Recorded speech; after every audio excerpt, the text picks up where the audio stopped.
Ambassador Marcus Chun stood before the Galactic Council, his gray suit perfectly pressed, his smile diplomatic and mild. The assembly hall stretched vast and gleaming, filled with representatives from 100 different species. The Krillians, with their crystalline bodies, caught the light like living diamonds. The Vorthak delegates towered at 12 feet tall, their forearms folded in what they considered a gesture of peace. The ethereal whisper folk floated near the ceiling, their translucent forms barely visible. Marcus adjusted his translator earpiece and cleared his throat. The small sound echoed through the chamber, and thousands of alien eyes turned to him. He was just one human among many species that could crush him without effort. Yet he stood there, calm as a still pond. Honored members of the Galactic Council, Marcus began, his voice carrying clearly through the vast space. I come before you today as Earth's representative to discuss the trade embargo your alliance has placed on human colonies. A ripple of dismissive clicks and hisses ran through the assembly. The Krillian Prime Speaker, a being whose body sang like wind chimes when she moved, raised one crystalline hand. Ambassador Chun, surely you understand. Your species is young, violent.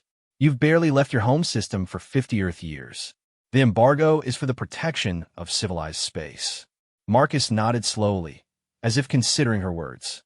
His hands remained clasped behind his back, relaxed. I understand your concerns, Prime Speaker. Humans are indeed young by galactic standards. We've made mistakes. We've fought wars among ourselves. Precisely, interrupted Commander Thrak of the Vorthak military fleet. His voice boomed like thunder. Your species solved disputes with nuclear weapons. You poisoned your own atmosphere. How can we trust such beings with advanced technology? Marcus waited for the murmur of agreement to die down. When he spoke again, his voice remained soft, almost gentle. You're right, Commander. We did all those things. We nearly destroyed ourselves multiple times. But tell me something. How many species in this room can say they've never known war? Silence fell like a heavy blanket. Marcus continued, taking a single step forward. The difference is we learned. We survived our worst impulses and became better. That's what humans do. We adapt, we overcome, we survive.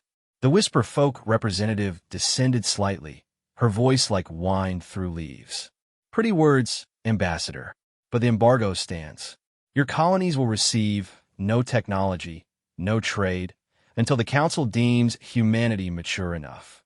Marcus smiled then, and something in that smile made several representatives shift uncomfortably. I see. May I ask how long you expect my people to wait? A century? 2. While our children go without medicine that could save their lives.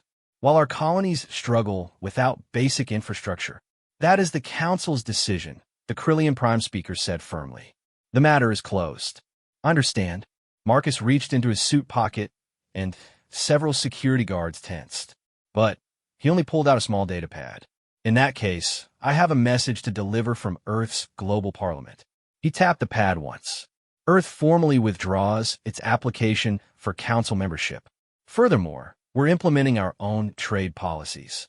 Any ship entering human space will be subject to inspection and tariffs equal to those imposed by this embargo. The assembly erupted. Threats flew from a dozen species. The Vorthak commander slammed all 4 fists on his podium. You dare threaten the Galactic Council? Your entire species could be eliminated with a single fleet action. Marcus remained perfectly still, waiting for quiet. When it came, he spoke with the same mild tone. Commander, I'm not threatening anyone. I'm simply informing you of our policy. However, since you bring up fleet actions, he paused, glancing at his data pad. I should mention that we've been busy during our isolation. What do you mean? The Prime Speaker's chimes rang with sharp notes of concern. Well, you see, when you embargo a species known for innovation under pressure, interesting things happen. We couldn't buy your technology, so we built our own.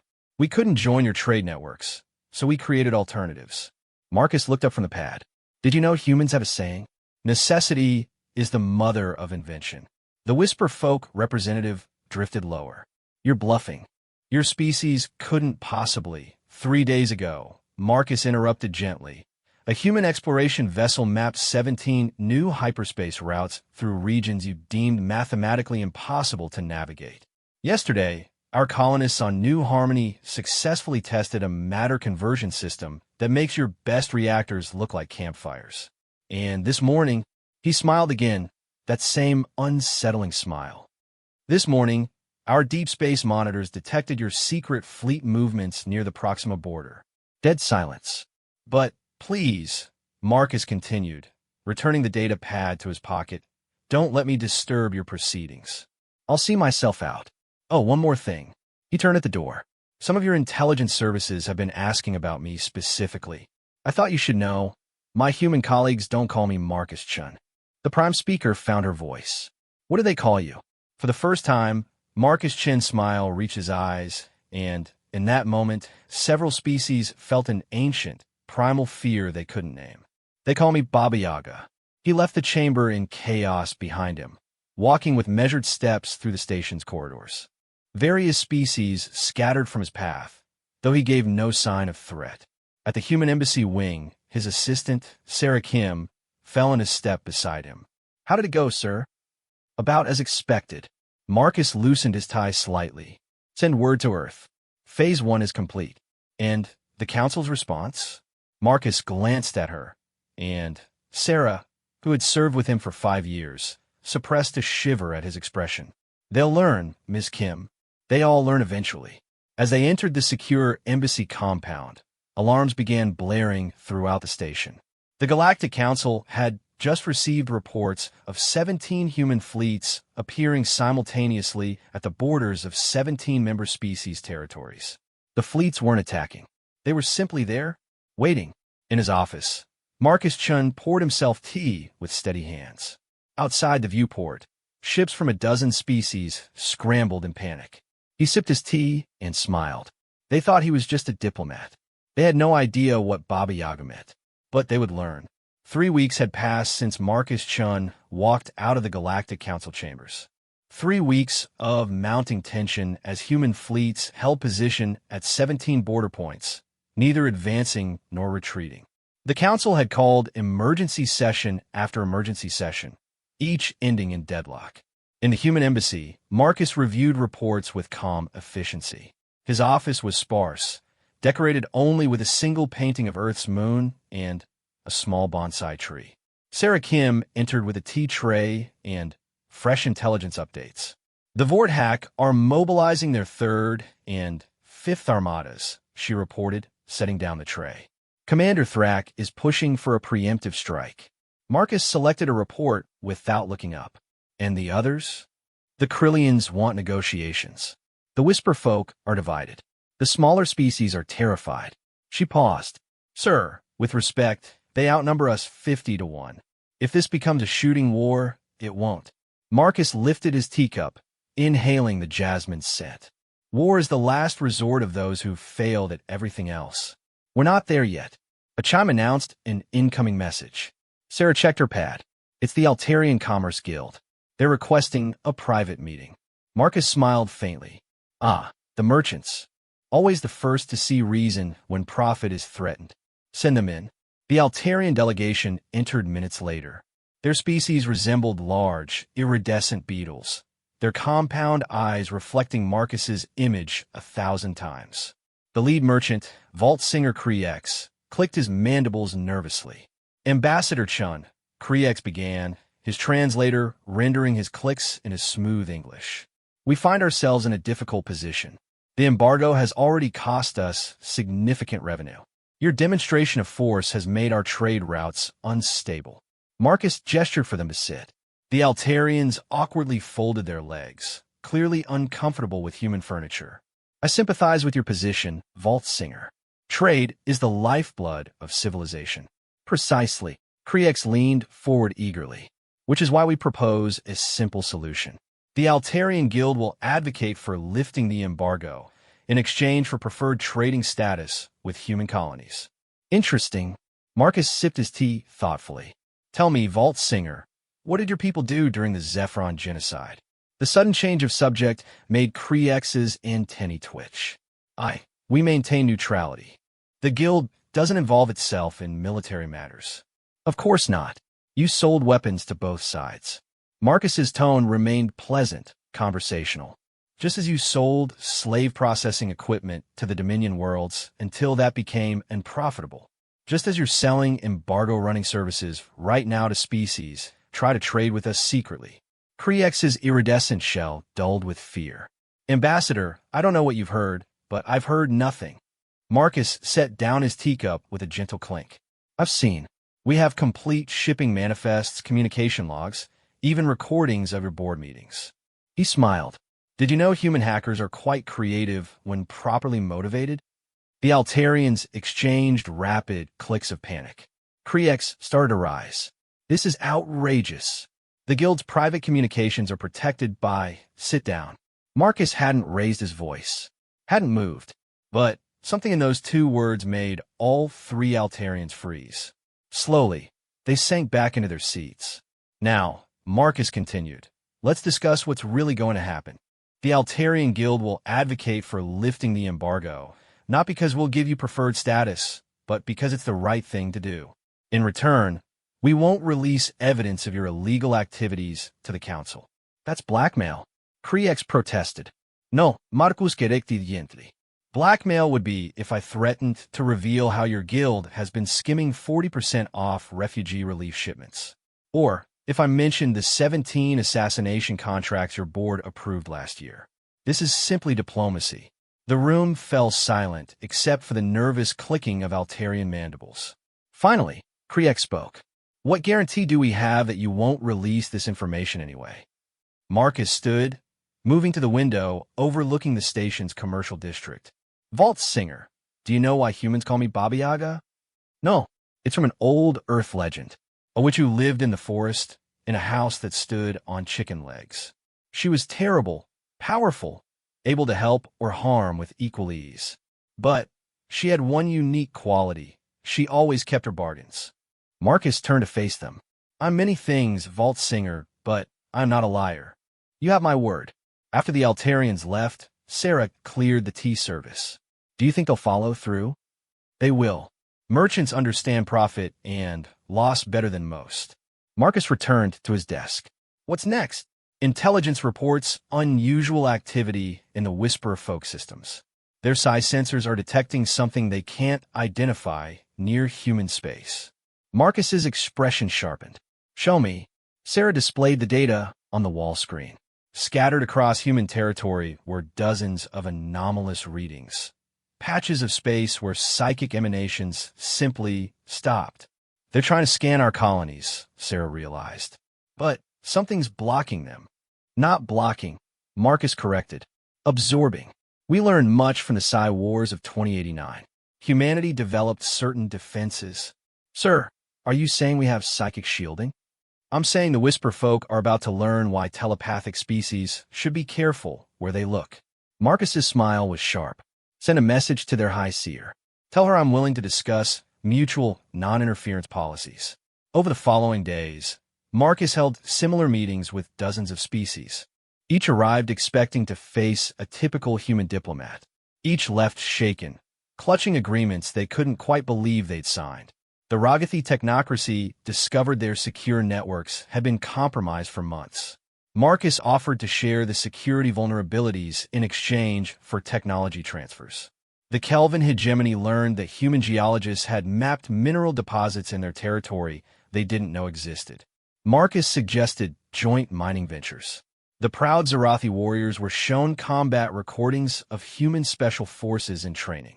Marcus proposed military exchanges and mutual defense treaties. Each species received exactly what they needed most, paired with gentle revelations of just how much humanity already knew about them. None were threatened directly. All understood the implicit message.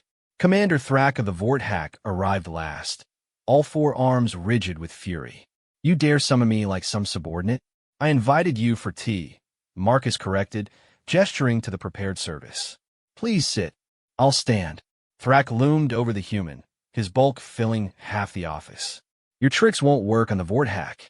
We are warriors, not merchants to be bought or cowards to be frightened. Of course not. Marcus poured tea for himself. The Vorthak are renowned for their courage. That's why I wanted to speak with you personally, Commander. Warrior to warrior. Thrak's eyes narrowed. You know, warrior. You're a spy, a manipulator. Am I? Marcus set down his cup and stood. Despite being half Thrak's size, he showed no fear. Commander, what do you know about human military history? Your species wages war on itself constantly. It proves your barbarity. Perhaps.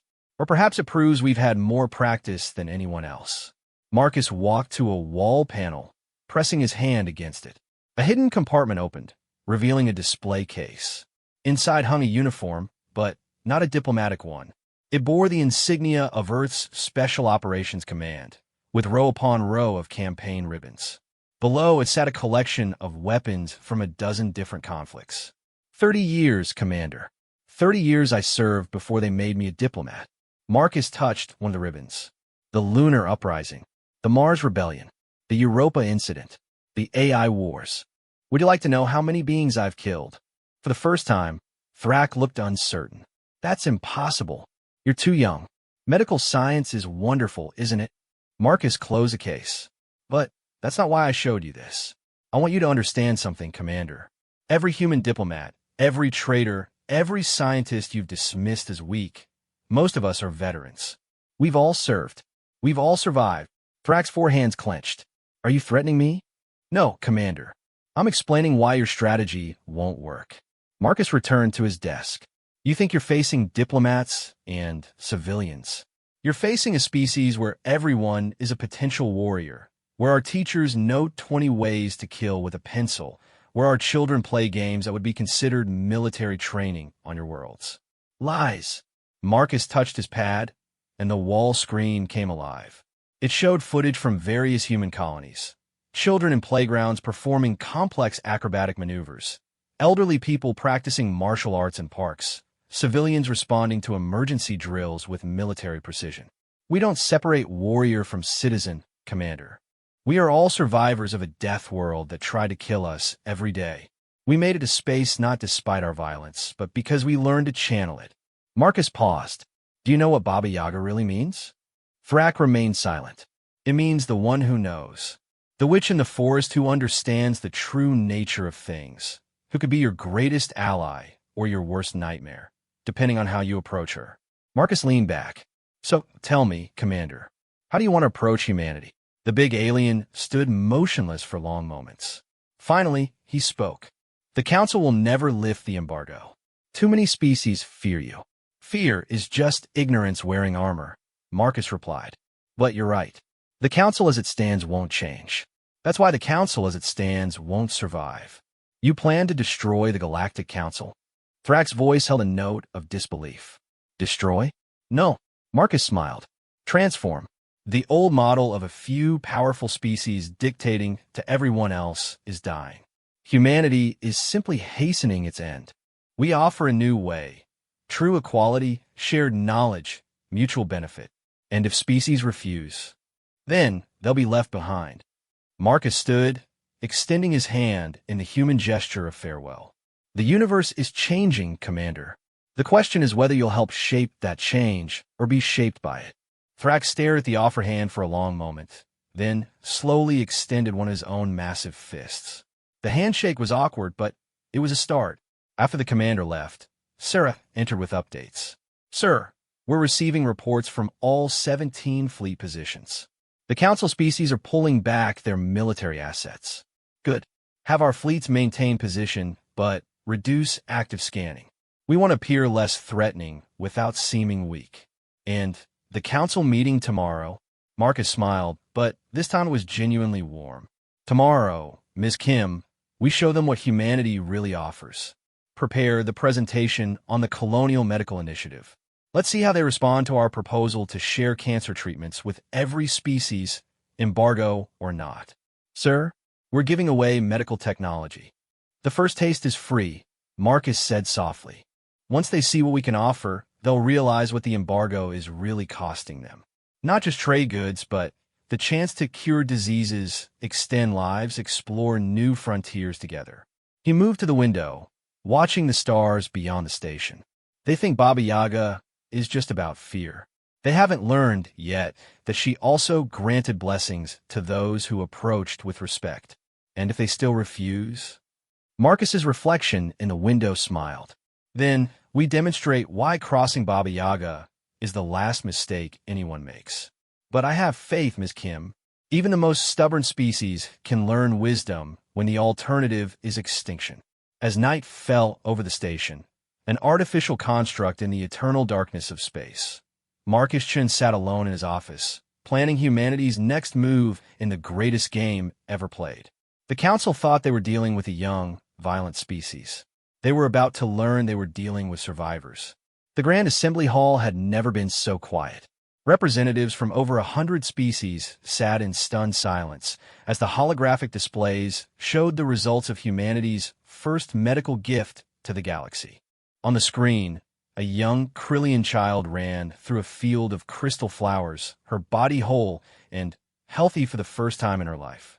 Just weeks ago, she had been dying from resonance decay, a disease that had plagued her species for millennia.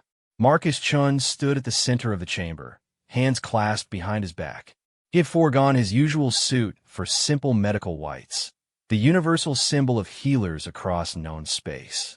The treatment is remarkably simple, he explained to the rapt audience. A combination of targeted genetic therapy and quantum field manipulation.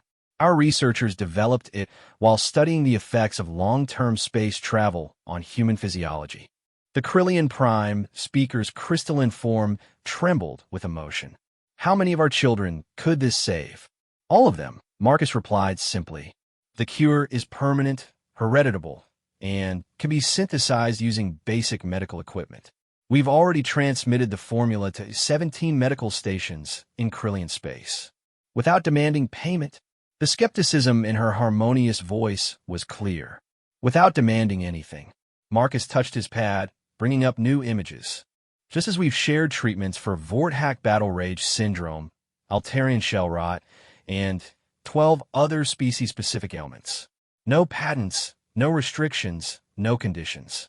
Commander Thrax stood abruptly, his forearms gesturing confusion. This makes no tactical sense. You're giving away advantages freely. Are we? Marcus smiled. Tell me, Commander, how many Vorthack warriors has Battle Rage claimed in the last decade? Thrax's silence was answer enough.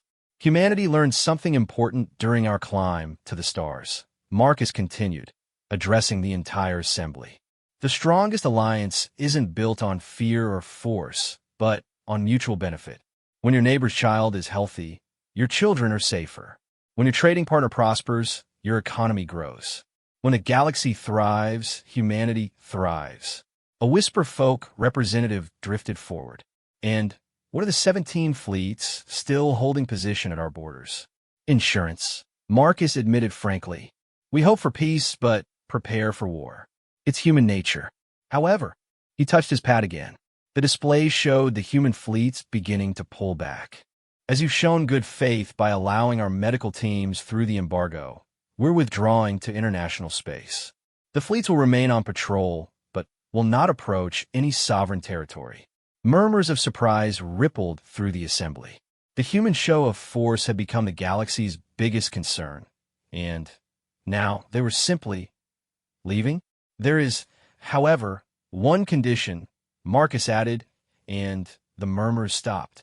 The medical knowledge we've shared comes with a moral obligation. Any species that weaponizes these treatments or restricts access based on politics, economics, or prejudice will find all human medical support immediately withdrawn. You're using healing as a weapon, accused a representative from the Dominion worlds. No, Marcus's voice hardened slightly. We're ensuring healing remains healing. Medicine should never be a tool of oppression. The session continued for hours as species after species asked questions, sought clarifications, and slowly began to understand the scope of what humanity offered. It wasn't just cures for existing diseases, but entire methodologies for medical research, protocols for interspecies treatment, and collaborative frameworks for tackling future health crises. During a recess, Sarah Kim found Marcus in a small meditation room off the main chamber. He sat in lotus position, eyes closed, breathing steadily. "Sir, the hegemony delegation is requesting a private meeting." Marcus opened his eyes. "The Kelvin? Interesting. They've been quiet throughout the session. They seem agitated. Then, we shouldn't keep them waiting." Marcus unfolded from his position with fluid grace. "Have security run a full scan. The Kelvin are honorable, but they're also pragmatists. If they think we're weak." The meeting room was secured with both human and station technology. The Kelvin delegation entered in formation, 5 beings in powered armor that made them look like walking tanks. Their leader, War Master Zelk, removed his helmet to reveal a scarred, reptilian face. "Ambassador Chun," Zelk's voice was like grinding stone. "We have questions that cannot be asked in open session. Please sit." Marcus gestured to reinforced chairs. "How can I help the hegemony? Your medical gifts are impressive, but the Kelvin care little for such things.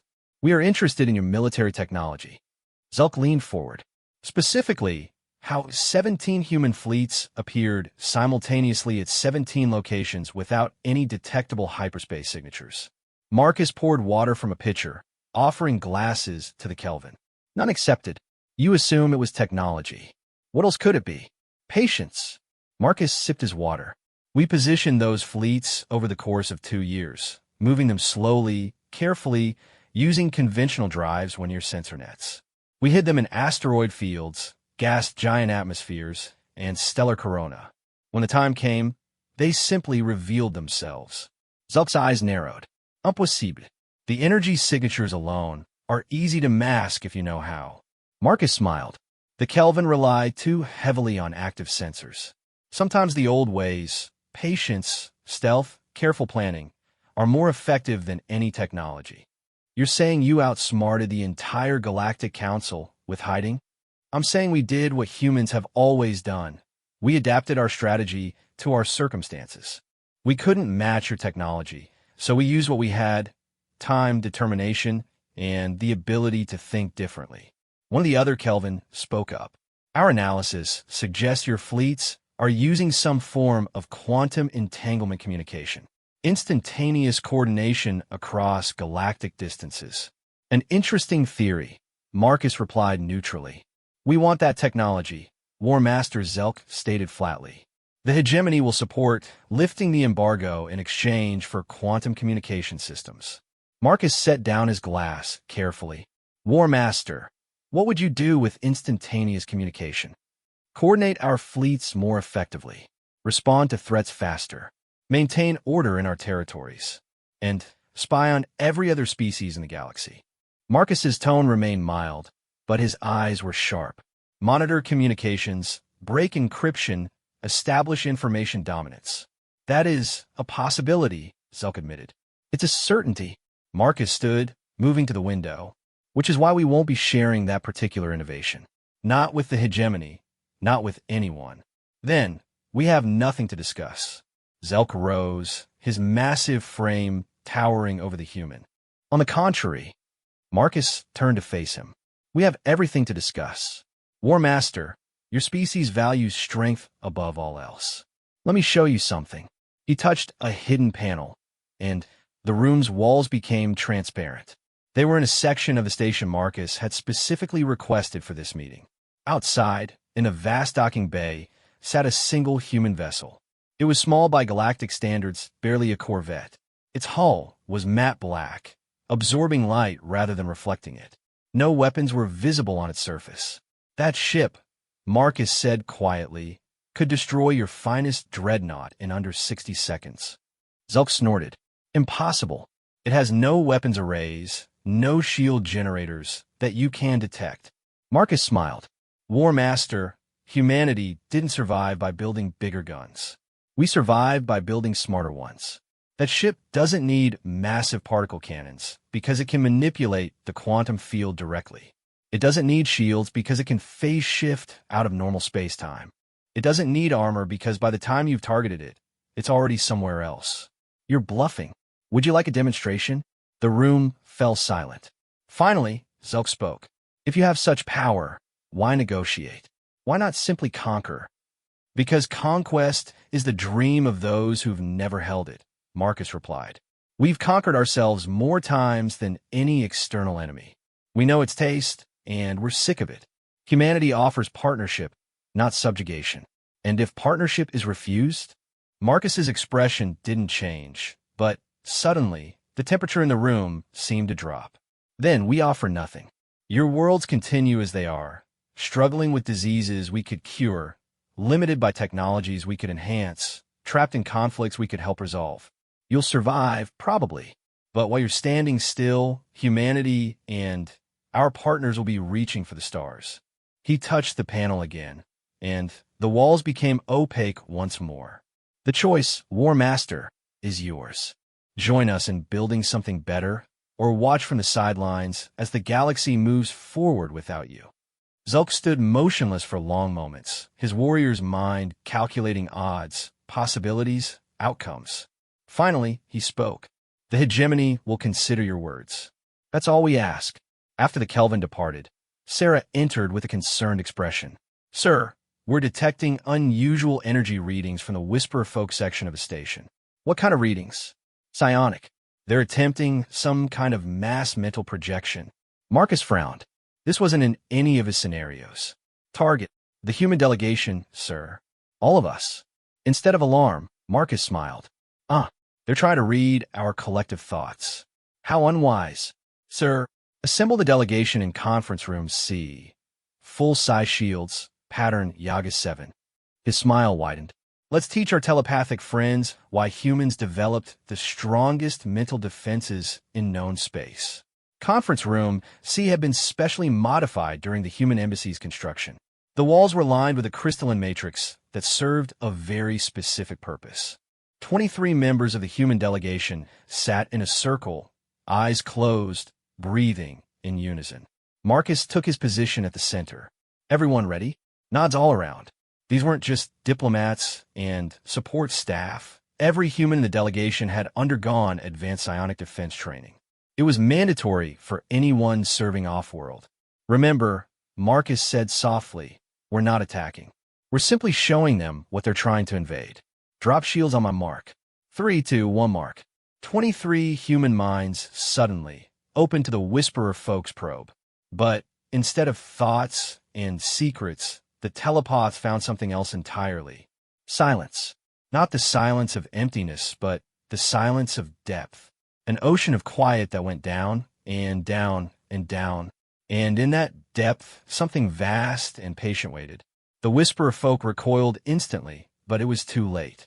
They'd touched the collective unconscious of a species that had survived ice ages, plagues, wars, and its own worst nature.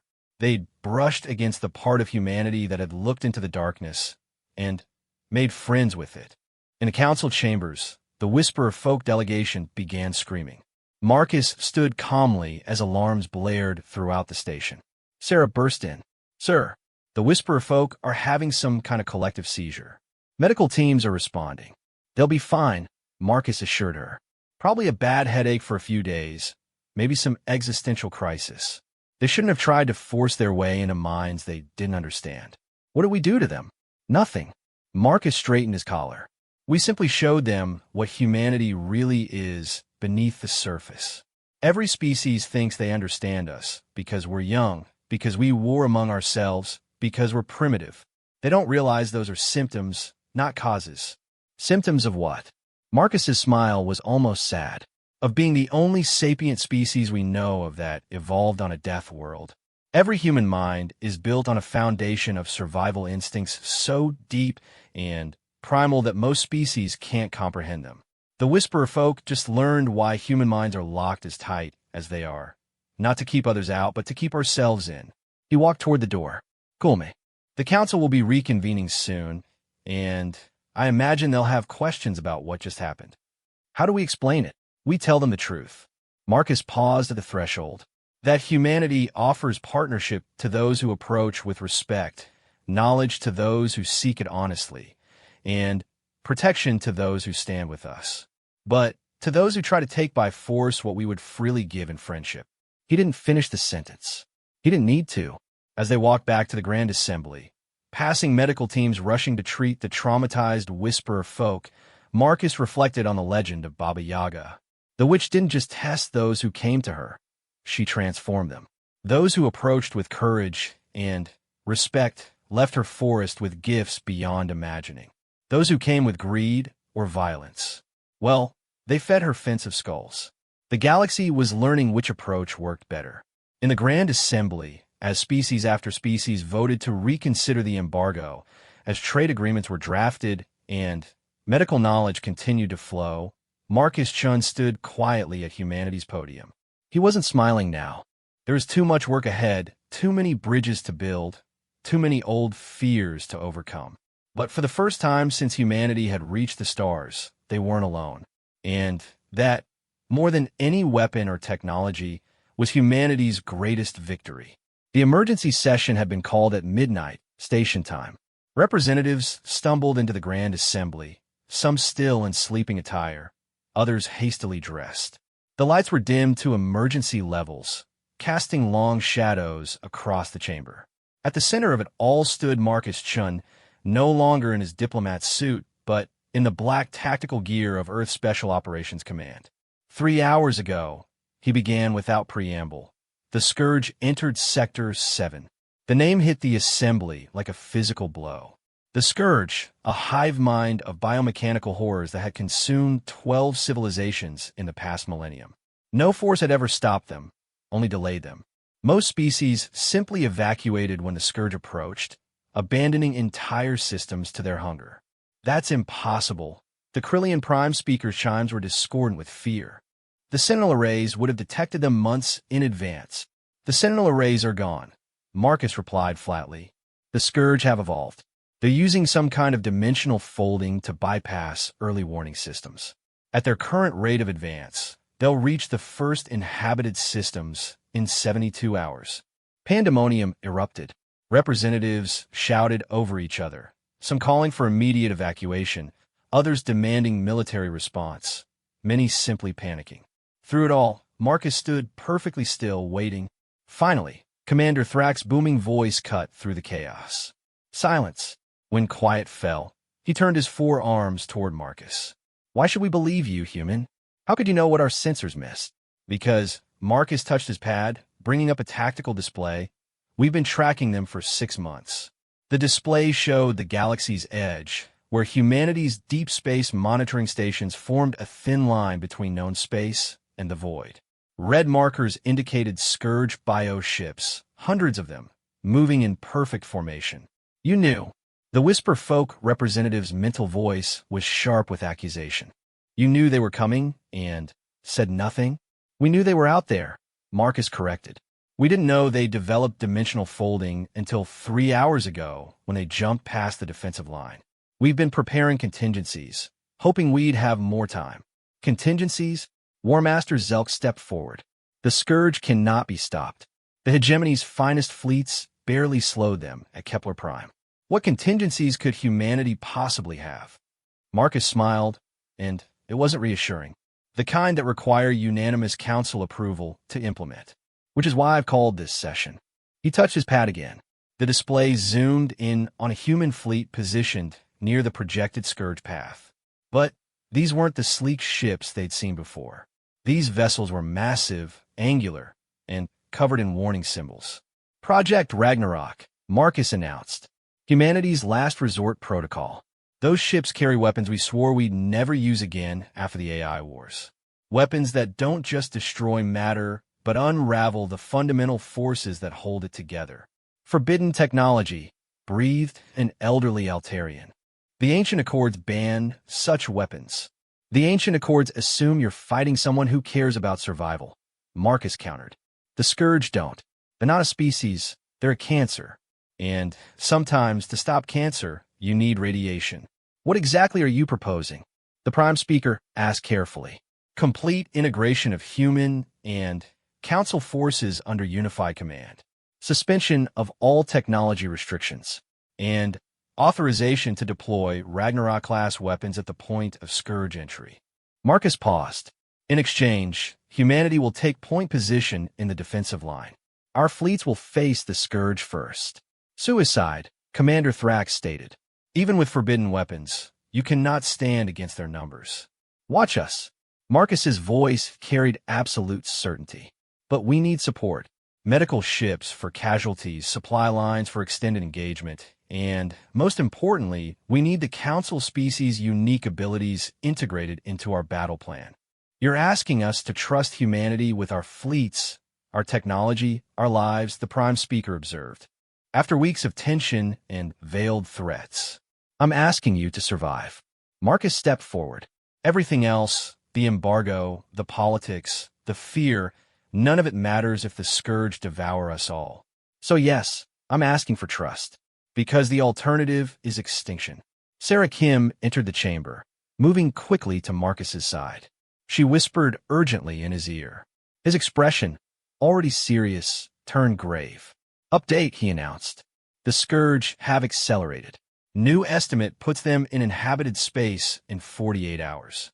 Impossible. Zulk snarled. No force can move that fast. They're not moving through space, Marcus explained. They're folding it, stepping from point to point like crossing a room. Our physicists are still trying to understand how. If they can do that, a small voice spoke up. Representative Yaga of the Gentle Gardeners, a pacifist species that had never known war. Then, nowhere is safe. They could appear anywhere. Yes, Marcus agreed simply, which is why conventional evacuation won't work. We make our stand here, now, or we fall separately across 1,000 worlds. The chamber fell silent. Finally, Commander Thrax stood. The Vorthak will fight. Our fleets are yours to command, Baba Yaga. One by one, others stood. The Krillians, their crystalline forms ringing with resolution. The Kelvin hegemony, pragmatic as always. Even the traumatized Whisper folk, still weak from their psychic encounter with humanity, rose on unsteady limbs. The Council approves, the Prime Speaker announced formally. May the cosmos forgive us for what we're about to unleash. Marcus nodded once, then his entire demeanor changed. The mild Diplomat vanished, replaced by something harder, older, infinitely more dangerous. Sarah, signal all human vessels. Execute Ragnarok Protocol. Admiral Chun commanding. Admiral, Frack's eyes widened. You're not just a diplomat. I told you, Marcus said, already moving toward the door. Every human serves. My diplomat posting was my retirement. Looks like I'm coming out of it. He paused. Council members, you have 6 hours to position your fleets according to the battle plan we're transmitting now. Species with psionic abilities report to the human embassy for integration into our psychic warfare division. Everyone else, pray to whatever you believe in that we're as good as we think we are. The next 36 hours transformed the galaxy. Human technology, kept hidden for decades, was suddenly everywhere. Ships appeared from nowhere, not 17 this time, but hundreds. Massive industrial replicators that could transform raw asteroids into battle-ready vessels in hours. Medical stations that could rebuild bodies from near death. And at the center of it all, Marcus Chun coordinating from the Dreadnought, remember tomorrow.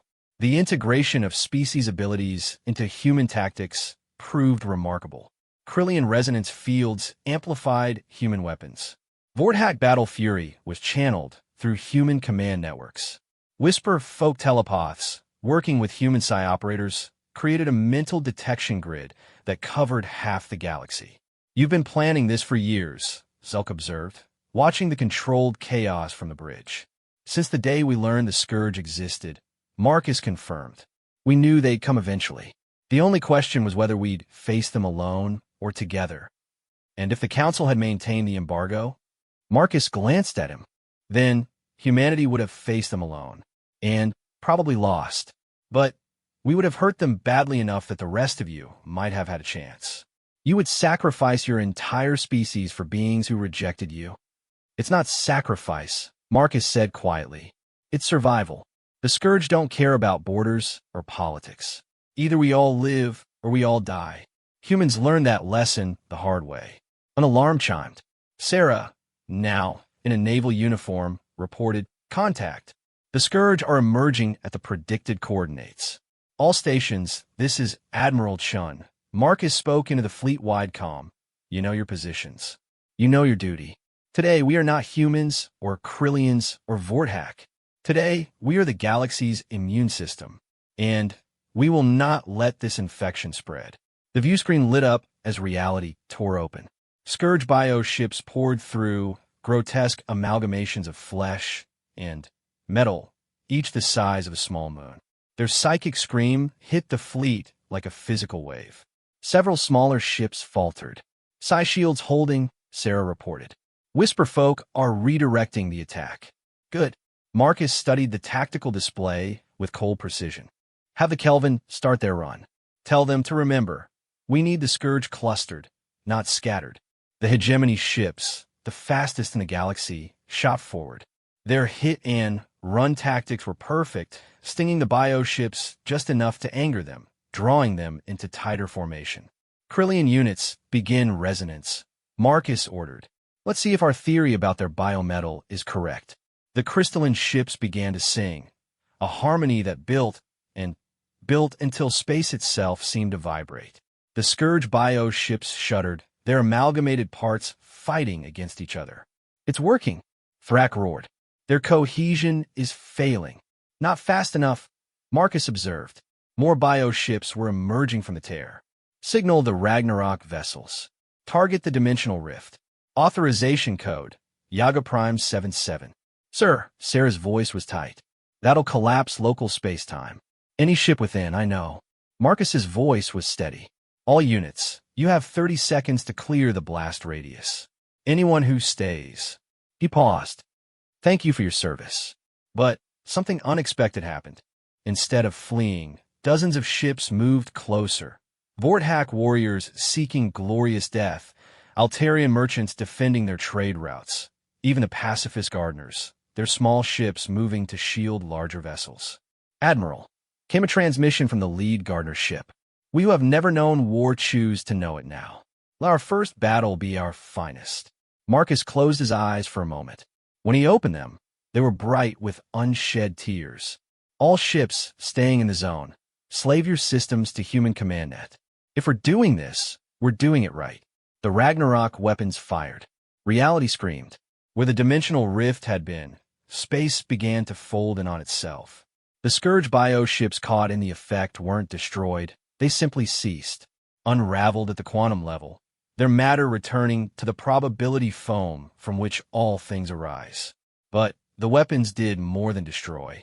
The collapse sent shockwaves through dimensional space, slamming shut not just this rift, but others the Scourge had prepared throughout the galaxy.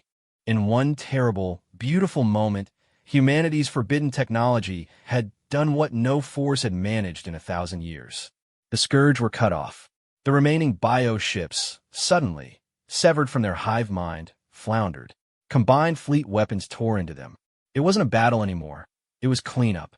Hours later, as the last bio ship dissolved under concentrated fire, a cheer went up across the fleet. They'd done it. The impossible had been achieved. Marcus stood on his bridge, watching the celebrations on other ships. He didn't join in. Sir, Sarah approached carefully. The council is requesting your presence. They want to thank. How many did we lose? Sarah checked her pad. 47 ships. 12,000 lives. Names, Marcus said quietly. I want all their names. Sir, that's not necessary. It is. Marcus turned to her.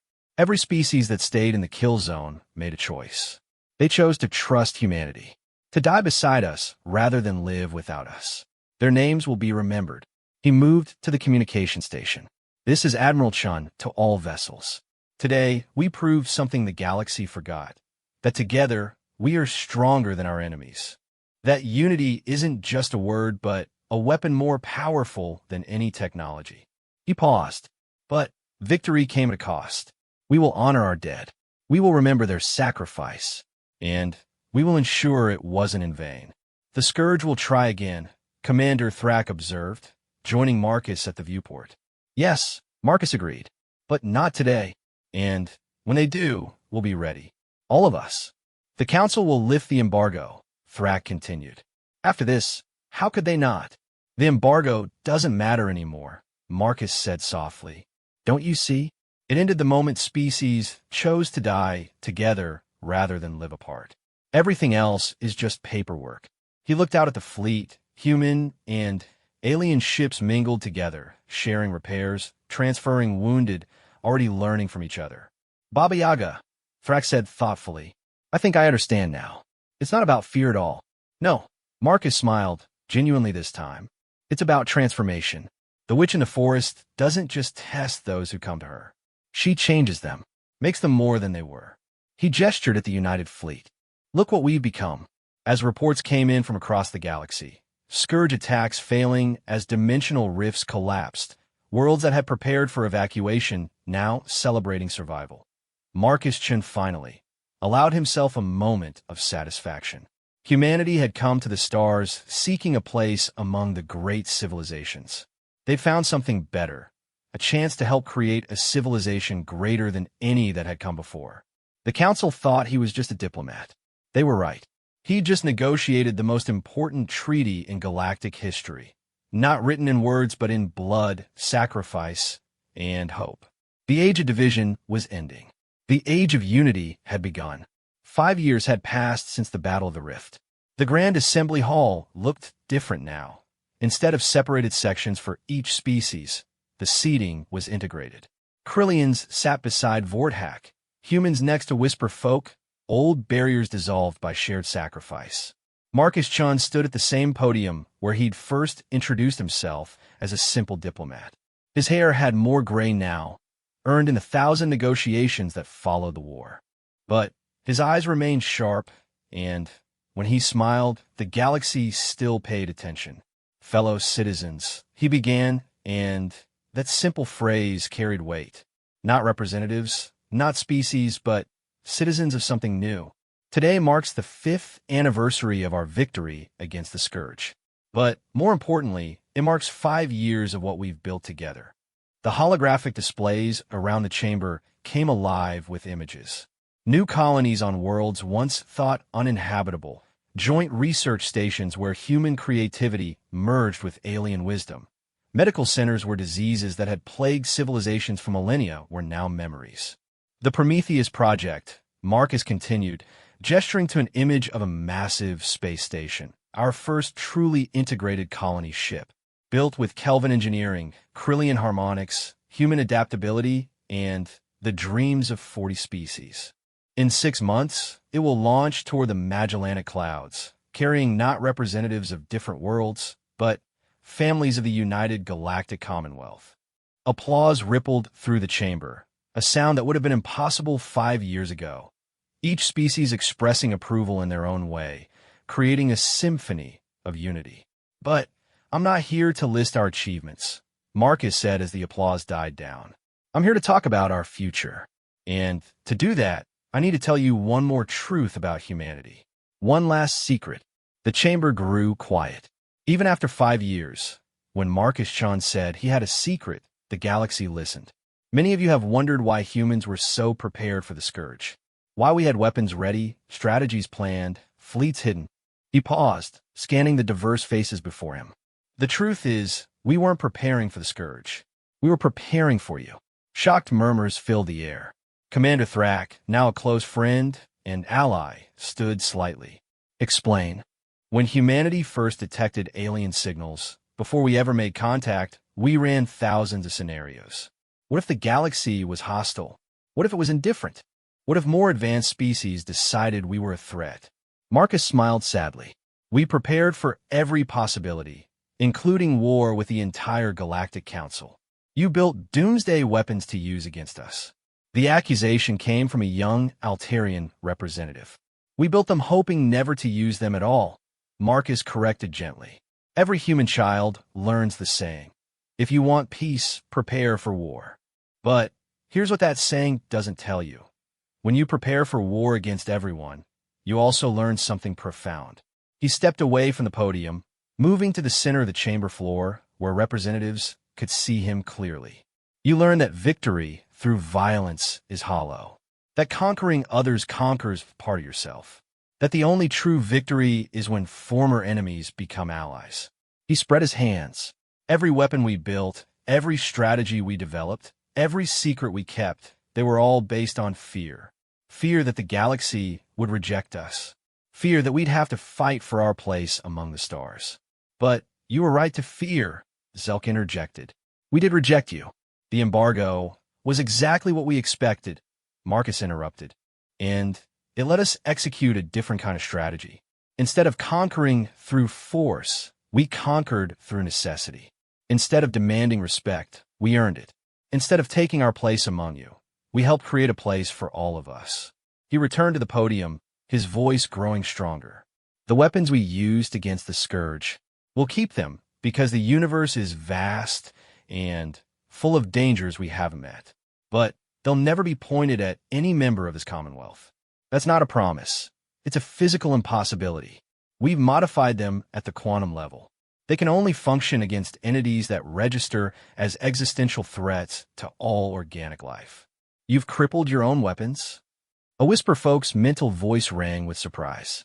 We've evolved them, Marcus corrected. Just as we've evolved. Humanity's greatest strength was never our weapons or our will to survive. It was our ability to change, to grow, to become more than our origins. He touched his pad one final time. The displays showed Earth, beautiful and blue, surrounded now by defense platforms built by a dozen species, protected by the same beings who once feared humanity. There's an old human legend, Marcus said softly, about a witch named Baba Yaga. She lived in a hut that stood on chicken legs, surrounded by a fence of skulls. Those who came to her with respect and courage received wisdom and power. Those who came with greed or malice fed her fence. He looked up, meeting eyes across the chamber. But here's what the legend doesn't say. Baba Yaga wasn't just testing visitors. She was protecting something. The forest she lived in was special, magical, full of wonders that the wrong hands could corrupt. Her fearsome reputation kept the unworthy away while guiding the worthy to treasures beyond imagination. Understanding dawned on faces throughout the chamber. Humanity has been Baba Yaga. The Krillian Prime speaker chimed softly. Fearsome to your enemies, generous to your friends, protecting what matters most. We've all been Baba Yaga, Marcus corrected. Every species here has chosen to be fearsome in defense of others, generous in victory, protective of our shared future. That's what the Commonwealth represents. Not the dominance of one species or philosophy, but the collective strength of all. He straightened, and his next words carried the weight of prophecy. The Scourge will return. Perhaps not in our lifetime, but they will come. And when they do, they won't face humans or Krillians or Vorthak. They'll face the inheritors of 1,000,000 worlds, united in purpose, armed with the combined wisdom of countless civilizations. They'll face the children of stars who chose cooperation over conquest, growth over stagnation, hope over fear. The chamber erupted in approval. Roars, chimes, mental harmonies, and human applause mixing in a cacophony of unity. When quiet returned, a small voice spoke. It was Representative Yalik of the Gentle Gardeners, the same species that had chosen to fight and die in their first battle. Ambassador Chun, though I suppose we should call you Admiral now. What becomes of Baba Yaga when the forest no longer needs protecting? Marcus smiled, and for the first time in 5 years, it reached his eyes completely. She becomes what she always was beneath the legend. A teacher, a guide, a bridge between worlds. She puts down her fence of skulls and opens her door to all who would learn. He paused, which is why, with the Council's permission, I'm announcing my resignation from military command. Shock rippled through the chamber. Thrax stood fully. Marcus, the fleet needs you. The fleet needs leaders who think of war first and peace second, Marcus replied. I've been a warrior long enough. It's time to be something else. He looked around the chamber. I'm proposing the establishment of the Commonwealth Academy, a place where all species can send their young to learn from each other, where the next generation can grow up seeing diversity as strength, not threat, where they can prepare for dangers we haven't imagined and opportunities we haven't dreamed. And you would lead this academy? The Prime Speaker asked. I would serve it, Marcus corrected, along with teachers from every member species. We've proven we can die together. Now let's prove we can live together. The vote was unanimous. Later, As Marcus packed up his office in the human embassy, Sarah Kim, now Admiral Kim, commander of the integrated fleet, stopped by. "Any regrets?" she asked, watching him carefully wrap the painting of Earth's moon. "None," Marcus replied. "We did what we came here to do. Changed the galaxy, changed ourselves." He sealed the painting in its case. The galaxy just came along for the ride. Sarah laughed. "What do you think the history books will say? About Baba Yaga, about all of this?" Marcus considered the question. "They'll probably get it wrong. They'll focus on the weapons, the battles, the grand gestures. They'll miss the important parts. The Altarian merchant who chose ethics over profit. The Vorthak warrior who learned that strength could protect instead of conquer. The human diplomat who was really just a tired soldier looking for a better way." He picked up the last item from his desk, a small wooden figure of a hut on chicken legs, a gift from a human child on Earth who'd heard the stories. "But maybe that's okay," he continued. "Every generation needs its own legends, its own Baba Yaga to teach them that fear and respect, power and wisdom, destruction and creation are all parts of the same truth." "And what truth is that?" Marcus smiled one more time, that smile that had changed the course of galactic history. "That we're all just travelers in the same dark forest, looking for light. And sometimes the scariest witch in the woods is the one holding the only lantern." He walked out of the office, leaving behind the mantle of admiral, ambassador, and legend.